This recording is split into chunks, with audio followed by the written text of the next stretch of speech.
தாரா, ஆமா வினய், அதுதான் சரியா இருக்கும். நீ இப்போ இருக்கிற நிலைமையில ட்ரீட்மெண்ட் தான் முக்கியம், கல்யாணம் இல்ல. என்ன சொல்ற தாரா? அப்போ நீ என்ன விட்டுட்டு போறியா? எனக்கு வேற வழி தெரியல வினய். நானும் பொண்ணு தானே. கேன்சர் பேஷண்ட கல்யாணம் பண்ணி காலம் பூரா அழுக சொல்றியா? என்ன தாரா இப்படி எல்லாம் பேசுற? பிராக்டிக்கலா பேசுற வினய். இல்ல தாரா, நீ இப்படி பண்ணுவன்னு நான் கொஞ்சம் கூட எதிர்பார்க்கவே இல்லை. நானும் தான் வினய், நீ இப்படி வந்து கல்யாணம் பண்ணிக்க சொல்லி நிப்பேன்னு நான் கொஞ்சம் கூட எதிர்பார்க்கல.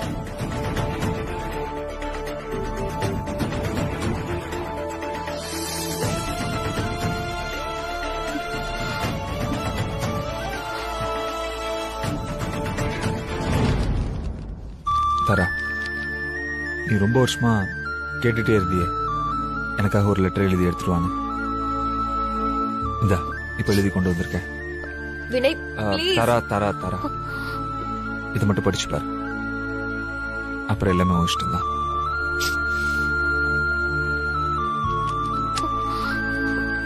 படி.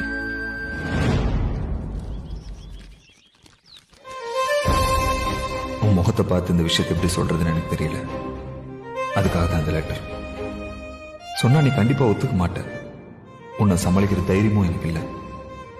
ஆனா நீ நான் சொல்றது தயவு செஞ்சு கேட்கணும். உன் பாய் ஃப்ரெண்ட் வினயா மட்டும் இல்ல, நீ பிறந்தப்போ ஆசையா ஹாஸ்பிட்டலுக்கு பார்க்க வந்த, உன்னை சைக்கிள்ல வச்சு ஸ்கூலுக்கு கூட்டிட்டு போன, உனக்கு அல்ஜிப்ரா சொல்லி கொடுத்த, உனக்கு கெரியர் கைட் பண்ண ஒரு வெரி லாங் டேர்ம் ஃப்ரெண்டா சொல்றேன். நாம பிரிஞ்சிடலாம் தாரா. நீ நல்லா இருக்கணும், என் கூட வந்து நீ கஷ்டப்பட வேண்டாம். இது வரைக்கும் நான் உனக்கு ஒரு நல்ல பாய் ஃப்ரெண்டா நடந்துகிட்டே இல்லை. உனக்குன்னு நான் எதுவுமே செஞ்சதில்லை. இந்த பிரேக்கப் தான் நான் உனக்காக, உன் அன்புக்காக செய்யற பெரிய விஷயம். நான் இருக்கிற வரைக்கும் என் மனசுல உனக்கான இடம் அப்படியே இருக்கும். இந்த ரிலேஷன்ஷிப் தொடரணும்னு நினைக்காத Tara, please. Thanks for everything and sorry for this. Don't worry, time will heal everything. Take care. Vinay. ஏய் இருப்பா, நீ ஏன் அவசரப்படுற? இங்க பாருங்கம்மா, நீங்க சொல்றத அப்படியே போய் பொண்ணு வீட்டுக்காரங்க கிட்ட சொல்றேன்னு வச்சுக்கோங்க. அவங்க எங்க வார்த்தையை நம்ப மாட்டாங்கம்மா. எங்களை சீட்டிங் ஆளுங்கன்னு நினைப்பாங்க. அதுக்கு பிறகு எங்களை கூப்பிட மாட்டாங்க. அதனால வரதட்சணைன்னு ஏதாச்சும் கொஞ்சமாவது கேளுங்க. அப்பதான் ஜனங்க நம்புவாங்க. அதெல்லாம் எனக்கு தேவையில்லை. அப்படி யாருக்காவது சந்தேகம் வந்தா நேரடியா என்கிட்ட கூட்டிட்டாங்க, நான் அவங்க கிட்ட பேசிக்கிறேன். இப்ப போதுமா? இப்படி ஒரு கிளைண்ட் கிடைக்கிறது அபூர்வம். மேடம் என்ன நம்புங்க, நான் நாளைக்கு உங்களுக்கு கன்ஃபார்ம். தம்பி ஏன் அவசரப்படுற? இத பாருங்கம்மா, நீங்க சொல்றத வச்சு பார்க்கும்போது எனக்கே சந்தேகமா இருக்கு. மாப்பிள்ளை பையனுக்கு ஏதாவது கோளாறா இருக்குமோன்னு. அப்படி இருக்கும்போது பொண்ணு கொடுக்கறவங்களுக்கு சந்தேகம் வருமா வராதா நீங்களே சொல்லுங்க. பெரியவரே, நீங்க தான் அவசரப்படுறீங்க. நான் என்ன சொல்லியே முடிக்கலையே. நீங்க சந்தேகப்படுற மாதிரி என் பையனுக்கு சில பிரச்சனைகள் இருக்கு. நான் அதை மறைக்கணும்னு நினைக்கல. எல்லாத்தையும் ஓப்பனா சொல்லிதான் பொண்ணு கேட்க போறேன். இல்லனா என் பையனே இதுக்கு ஒத்துக்க மாட்டான். என் பையனுக்கு கேன்சர்.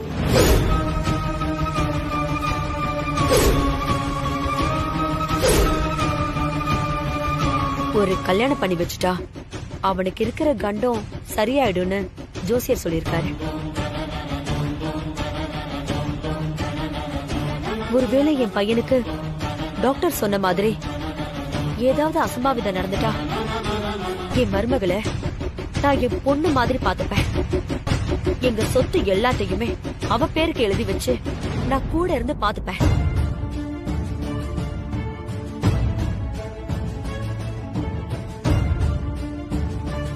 சாரி மேடம், நாங்க செய்யற இந்த தொழிலால நிறைய பேரு எங்க காது படவே எங்களை கிண்டல் பண்றாங்க. அவங்கள பொறுத்த வரைக்கும் இது கேலியா இருக்கலாம், ஆனா எங்களை பொறுத்த வரைக்கும் இந்த தொழில் ரொம்ப புனிதமானது. நாங்க சேர்த்து வைக்கிற ஜோடிங்க கடைசி வரைக்கும் சேர்ந்து வாழ்ந்து பிள்ளை குட்டிகளோட வாழையடி வாழையா தலைக்கணுங்கிறது தான் எங்களோட ஆசையே. நீங்க சொல்றபடி செஞ்சா அது நாங்க செய்யற தொழிலுக்கு துரோகமாயிடும். அந்த மாதிரியான துரோகத்தை நாங்க என்னைக்குமே செய்ய மாட்டோம் மேடம். அம்மா, தயவு செஞ்சு உங்க எண்ணத்தை மாத்திக்கங்க. ஒரு பொண்ணோட வாழ்க்கைய கெடுத்துடாதீங்க. ஏதாவது தப்பா பேசி இருந்தா எங்களை மன்னிச்சிருங்கம்மா. நாங்க வர்றோம். வர மேடம்.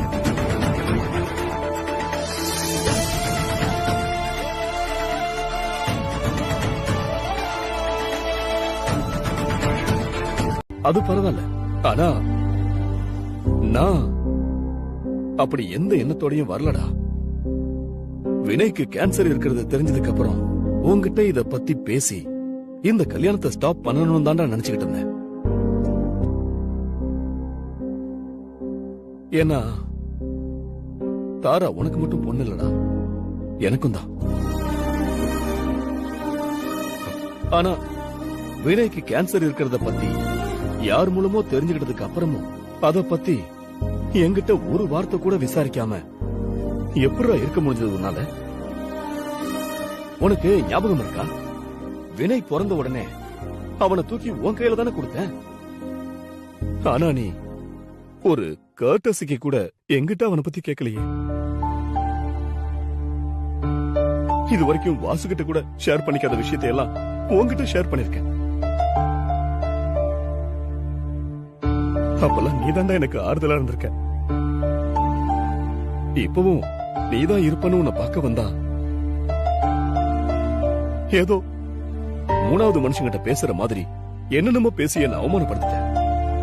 சாரிடா ராம்கி, சாரி. நான் அப்படி பேசியிருக்க கூடாது. என்ன மன்னிச்சிடா ப்ளீஸ். உனக்கு ஒண்ணு தெரியுமா? எந்த ஒரு ரிலேஷன்ஷிப்லயும் விரிசல் விழுந்துட்டா அதை திரும்பவும் ஒட்ட வைக்க முடியாதுடா. அதுக்கு நம்ம ஃப்ரெண்ட்ஷிப்பும் விதிவிலக்கு இல்லடா. முதல் முறையா நடுவுல சின்ன கீறல் விழுந்துருச்சு. அதனாலதான் நீ வெளியில நின்னுகிட்டு உள்ள சொல்லி அனுப்புற. நானும் பழைய மாதிரி பேசாம ஏதோ புலம்பிக்கிட்டு இருக்கேன். பார்க்கலாம் இது சரியாகுதா இல்ல விரிசல் இன்னும் பெருசாகுதான்னு.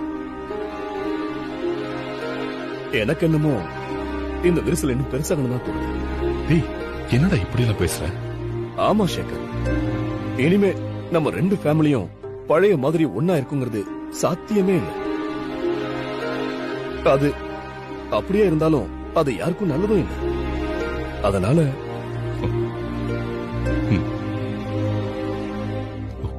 இனி வரமாட்டேன்டா, வரமாட்டேன். சாரிடா, சாரி.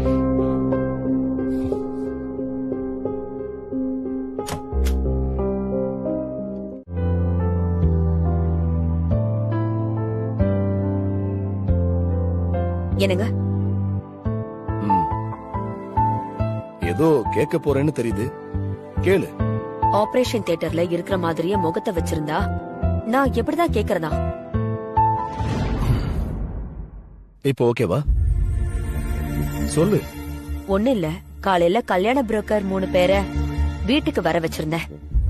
எல்லாம் ஓகே தான் சொன்னாங்க. ஆனா கடைசியில சொன்னதை கேட்டுதான் செய்யற தொழிலுக்கு துரோகம் பண்ண மாட்டோம் அப்படி இப்படின்னு கைய விரிச்சிட்டு போயிட்டாங்க. அவ்வளவுதானே, வேற ஒண்ணும் இல்லையே. எனக்கு முக்கியமான வேலை இருக்கு. கொஞ்ச நேரத்துக்கு என்ன டிஸ்டர்ப் பண்ணாத. நான் அதை விட முக்கியமான விஷயத்த பேசிட்டு இருக்கேன்.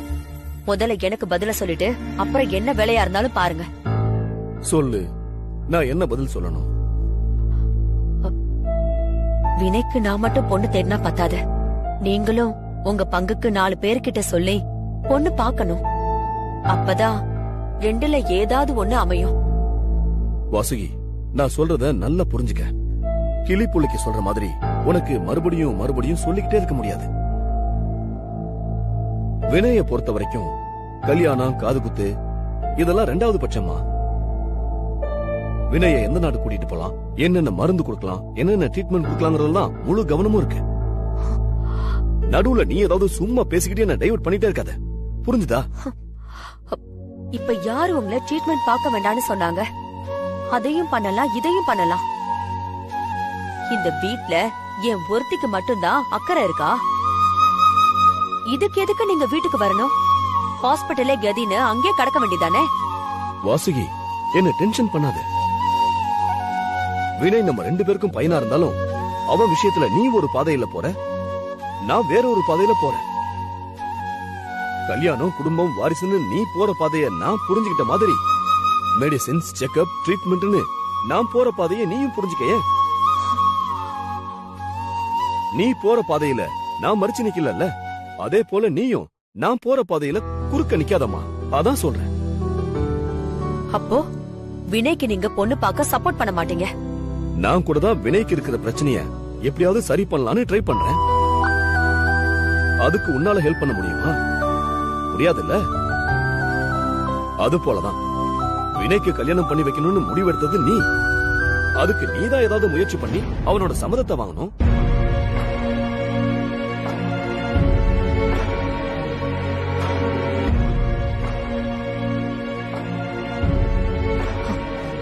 நான் தான் முயற்சி பண்ணி வினயோட சம்மதத்தை வாங்கணுமா? வாங்குறேன். வினயோட சம்மதம் மட்டும் இல்ல, உங்க சம்மதத்தையும் சேர்த்து வாங்குறேன். சன்ரைஸ் தான் இவ்வளவுதானா? பின்ன நீ வேற என்ன எதிர்பார்த்த?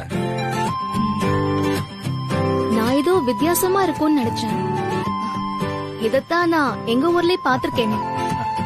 அங்க நெல் வயலுக்கு மத்தியில சூரியன் உதிக்கிறது இதை விட சூப்பரா இருக்கும். சித்ரா, சூரியன் உதயமாகறத நம்ம வீட்டு மொட்டை மாடில இருந்து பார்த்தா கூட தான் அழகா இருக்கும். ஆனா உன்னை ஹாஸ்பிட்டல்ல வச்சு பாக்குறதுக்கும் இங்க இந்த நிமிஷம் உன்னை பாக்குறதுக்கும் நிறைய வித்தியாசம் இருக்குல்ல.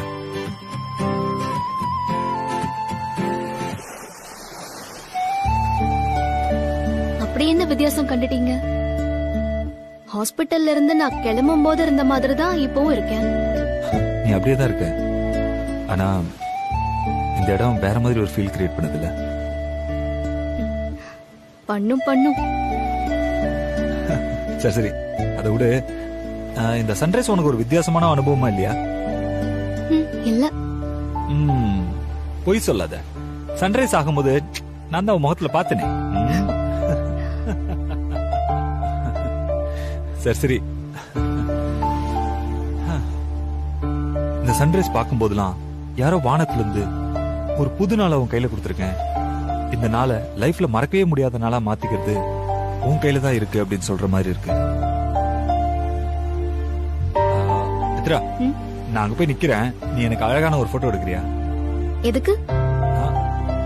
பின்ன மறக்க முடியாத இந்த நாளை நம்ம எப்படி ஞாபகம் வச்சுக்கிறது? எனக்காக பிளீஸ்.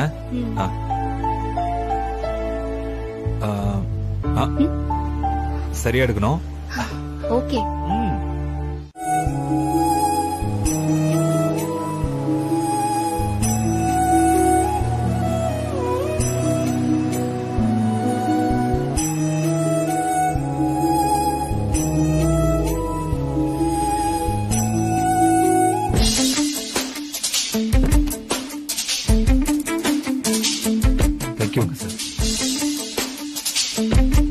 இவர் சபாபதி, நம்ம அன்பு இல்லத்தோட மேனேஜர். இவர் பரசுராமன், சட்ட ஆலோசகர். வணக்கம் சார். மேடம் மரியம் சூசை வாலண்டியரா இருக்காங்க.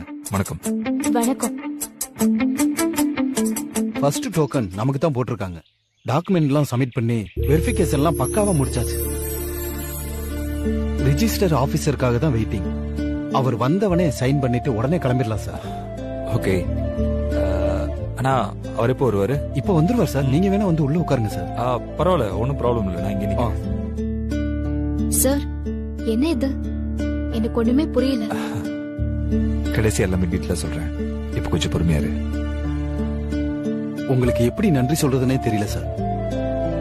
முல்லைக்கு தேர் கொடுத்தான் பாரி, மயிலுக்கு போர்வை தந்தவர் போகன்னு கடையேழு வள்ளல்களை பத்தி பாட புத்தகத்துல தான் படிச்சிருக்கோம். ஆனா இப்ப நேர்லயே பாத்துட்டோம் சார். கண்ணுக்கு தெரிஞ்ச வள்ளல் நீங்க தான் சார். இத வெறும் வாய் வார்த்தையா சொல்லல சார், எங்க இதயத்துல இருந்து சொல்றோம். ஐயோ, 100 பேருக்கு மேல ஆதரவற்ற குழந்தைகள் தங்கி இருக்கிற எங்க அன்பு இல்லத்துக்கு சொந்தமா ஒரு பிடி நிலம் கூட கிடையாது. இவ்வளவு நாளா வாடகை கட்டடத்துல தான் நடத்திக்கிட்டு இருக்கோம். உங்க தயவால இனிமே சொந்த கட்டடத்துக்கு மாற போறோம். இந்த சந்தோஷத்தை எப்படி வார்த்தையால சொல்றதுன்னே தெரியல சார்.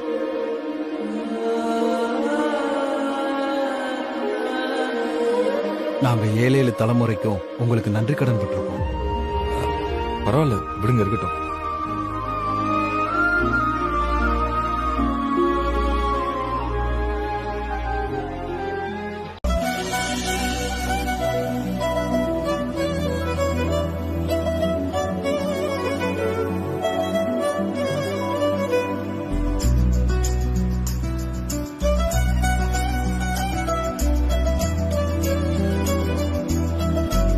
என்ன மித்ரா, அமைதியா இருக்கீங்க? எப்படி சார் இவ்ளோ பெரிய விஷயத்த அசால்ட்டா பண்றீங்க? அவ்வளவு பெரிய நிலத்தை வச்சு நான் விவசாயமா பண்ண போறேன். எனக்கு என்ன, அழகான அடக்கமா ஒரு 6 அடி நிலம் இருந்தா போதாதா? அதான் அவங்களுக்கு எழுதி கொடுத்துட்டேன். சார், இந்த விஷயம் உங்க அப்பா அம்மாவுக்கு தெரியுமா? அவங்களுக்கே தெரியணும். இது நான் என் சம்பாத்தியத்துல வாங்கின இடம். இன்ஃபேக்ட் இப்படி ஒரு இடம் இருக்கிறதே அவங்களுக்கு தெரியாது. அப்படியா? இந்த இடத்த நான் தாராவுக்காக வாங்கினது மித்ரா. கல்யாணத்துக்கு அப்புறம் நானும் தாராவும் சேர்ந்து வாழ்றதுக்காக வாங்கின இடம். இந்த மும்தாஜுக்காக ஷாஜகான் யமுனா நதிக்கரையில தாஜ்மஹால் கட்டின மாதிரி. நீ அப்படிலாம் எதுவும் நினைச்சு ஃபீல் ஆகிடாத. எனக்கு எப்பவுமே கடல் மேல ஒரு கிரேஸ் இருக்கு.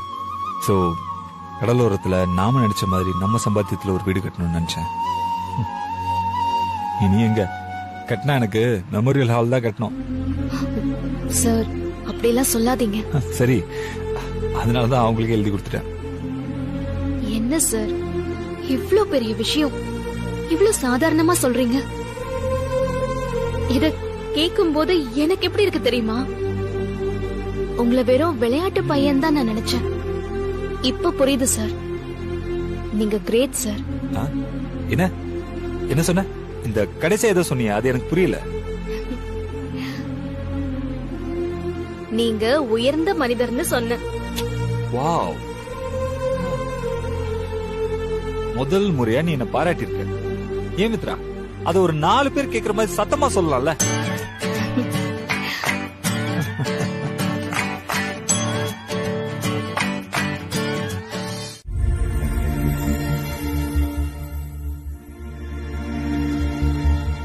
அப்பா, ஏப்பா அம்மா இப்படி புரிஞ்சுக்காம பண்றாங்க?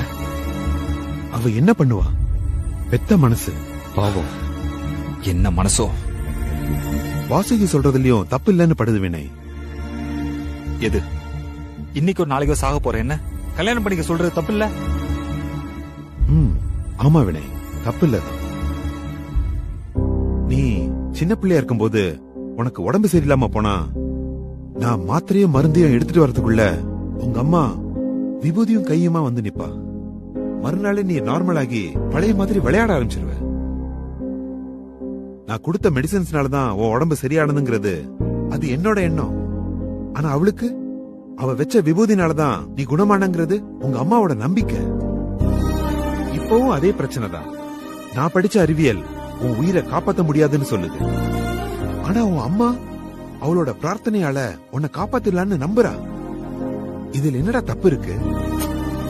என்னப்பா, நீங்களும் அம்மா பக்கம் சாஞ்சிட்டீங்களா? இல்ல வினய், வாசுகி சொல்றதுல இருக்கிற நியாயத்தை சொல்றேன். என்ன என்ன மிரட்டின மாதிரியே உங்ககிட்ட சூசைட் பண்ணிக்க மிரட்டினாங்களா? வா, தற்கொலை பண்ணிப்பேன்னு சொல்லி மிரட்டி பணிய வைக்கிறதுலாம் பொண்ணுங்களை கை வந்த கலை.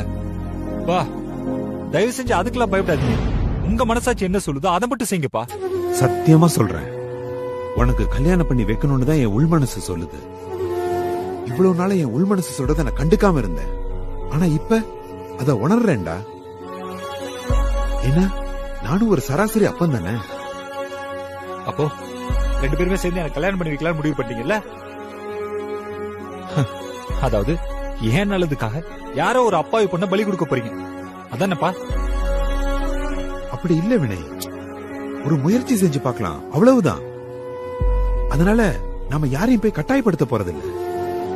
நம்ம சூழ்நிலையை புரிஞ்சுக்கிட்டு உதவி செய்ய தயாரா இருக்கிறவங்கள ஏத்துக்கிறதுல என்னடா தப்பு? ஒன்னும் அவசரம் இல்ல. நல்லா யோசிச்சு பாரு. நல்லா யோசிச்சு ஒரு முடிவை சொல்லு. சரியா?